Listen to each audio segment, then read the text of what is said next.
Hi, and welcome to our December workshop. This month we're talking about our No Spend Challenge. And December is a time to celebrate, it's a time of joy, but let's be real, there's a lot of spending temptations. And so it's easy to get way off track with your budget this time of year. But what if I told you this month could actually be the perfect time for a no spend challenge? Think of it as your financial guardrails for the holiday, keeping you focused on what really matters while helping you to avoid unnecessary debt. So here's how it works. For 31 days, you commit to spending only on essentials, bills, groceries, and emergencies. The goal, skip the non-essentials like the impulse buys, trendy sales, and that third holiday latte. Okay, maybe that's not for your thing, but you understand what I mean. It's those little non-essentials that we don't really have to have. Maybe it's something that you can put off and purchase with next month's budget, and that will save some money from your December budget. Then by the end of the month, you'll not only save money, but gain some insights into your spending habits. So let's talk about how to crush this challenge. Now, it's only going to be in a few short steps. So first of all, set a time frame. Start with 31 days. It's a perfect full reset. It takes care of the whole month, right? Now, if that does feel overwhelming, feel free to adjust it to your needs. Even 2 weeks can make a big difference. So if you buy a lot of your gifts, or if there's a lot of things you normally buy at the beginning of December, then the second half of the December, you're kind of done and you're kind of just staying at home, try to focus on those first 2 weeks. Adjust as necessary, do what you can, but try to get in 31 days if possible. Step number 2 is to define your rules. Decide what's non-essential and stick to it. Remember, life isn't all rules, so make sure you build in a little bit of grace. If there's something that you do with your family or a little treat that really matters, go ahead and take care of that. And if for some reason you do get off of it a little bit, don't worry about it. Just stick to your plan and get back on track. Now, plan ahead. Be proactive. Identify some of your spending triggers. Now, maybe that means unsubscribing from promo emails, because we all know we get a lot of those this time of the year. Maybe it's locking up your credit cards. I've even heard about putting your credit card in a little Ziploc bag and then freezing it. It sounds extreme, but it actually works. So try it if you're somebody that just really needs to get that credit card out of reach. Think about also asking your friends to join you for accountability. Maybe you guys can do the spending challenge together, the no spend challenge together. And then save your wins. The fun part is where you get to take the money that you've spent and put it towards your saving goal, paying down debt, and trust me, your future self will thank you.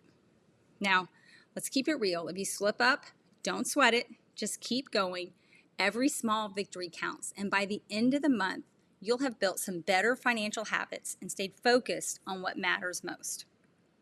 Now, included in your workshop handouts is this 31-day habit tracker. So use this to stay on track and mark it off every day that you're able to stick to only the essentials and not to spend on those non-essential items. So some things to keep in mind. Essential expenses. That is a differentiation between needs and wants. Your bills, your groceries, the things that you really need, that's what we're talking about when we say essentials. The wants would be those non-essentials, things that you can skip for a month. When it comes to, it's Christmas time, right? So let's think about buying gifts for others.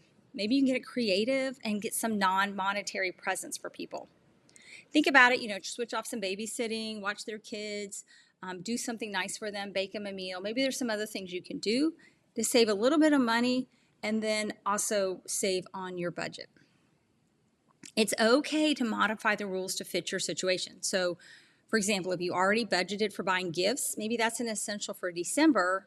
But again, maybe there's some way you can make those smaller gifts, or you can make some homemade gifts. And so you have some things laying around the house, you're crafty, and you can do some of that. So if it's already part of your December budget, go ahead and include it on your day if that's what you stick to, and maybe especially reward yourself if you're able to spend less than that.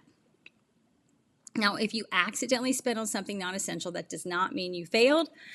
This is a chance to learn. It's a chance to learn how you spend, what non-essential items you buy, and maybe some of those triggers that get you that tempt you into buying something that maybe you weren't planning on buying. So That's okay. Just pick yourself back up and keep going. Now, this is the fun part. What should you do with your money that you save?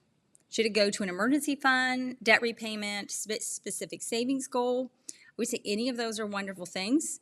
Start with an emergency fund or your debt repayment, depending on how those are going. We do recommend that while you're paying on your debt, that start building that emergency fund. So you don't have to pay your debt all the way off before you start saving for emergencies, because remember, the emergency fund is to help make sure that you don't have to go into debt.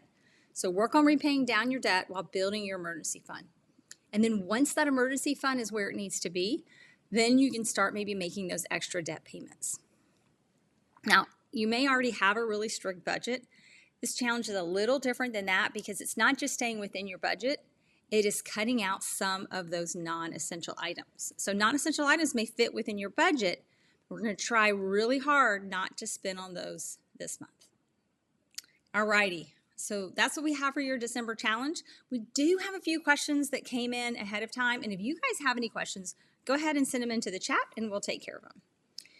Alrighty, so one question we had is how do I transition back to regular spending after the challenge ends without splurging?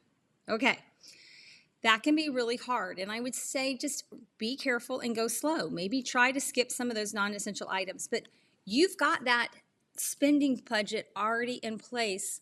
You know, your Budget Like a Mother's paycheck spending plan is in place. If it's not, go ahead and finish working on that. This is a good month while you're trying to not spend on non-essentials. If you don't have your budget all the way set up, go ahead and finish that in December. And then in January, try to just make sure you're sticking to that budget. So it's okay to go on your regular spending as long as it stays within your budget. This is a 31-day no-spend challenge. It doesn't mean you can't spend on your non-essentials at all. This just means for December, we're trying really hard not to do that.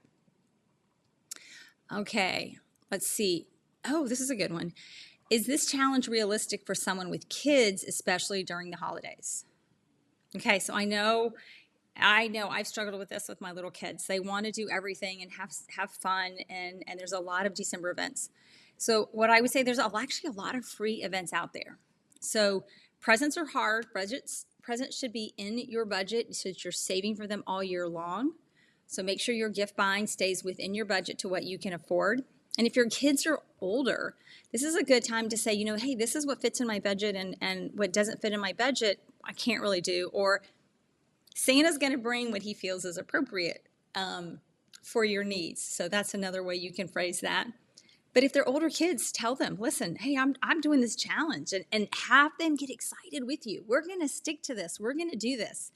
So I would say involve them in that. And then maybe for Christmas, you can let them pick, like, okay, this is your week, and you can pick all the fun things that we do, and maybe you can give that as their present as well, instead of some of the other things, which I know are hard. Now, there are ways that you can track this out on your tracker. You can also track any savings goals maybe that you're saving for in your Good Budget app, on the spreadsheet, or in the Budget Like a Mother spending plan. So don't forget to check those out as well. All righty. I got one more question here. All righty. Can I start the challenge mid-month, or does it have to be the full 31 days? No, it does not have to be the full 31 days. You can start it whenever. So if you just started watching this recording on like the 10th of December and you're like, okay, so I missed the first 10 days, start there. Or say, okay, I'm going to start next Monday and I'm going to start working on this. So pick that day and get started. That is the most important thing. So the number one thing you have to do is whatever the plan is, whatever your savings goal, whatever you're working for, it's great to have an idea. Number one, you got to get started. So whenever you see this, whenever you feel them, whenever you see this and you're ready, just get started. The next day is great. That next Sunday, the beginning of your week, is a great time to start it. And hey, if for some reason you miss this and you don't catch this video until the end of December, there's 31 days in January. Feel free to have a no-spend January. Nothing wrong with that as well. All righty. Well, have fun. Check off your habit tracker on all the days you're able to stay on your no-spend December challenge. Every day you succeed, mark it off. Congratulate yourself at the end. Any day that you have marked off that you were able to avoid spending on a non-essential is a win.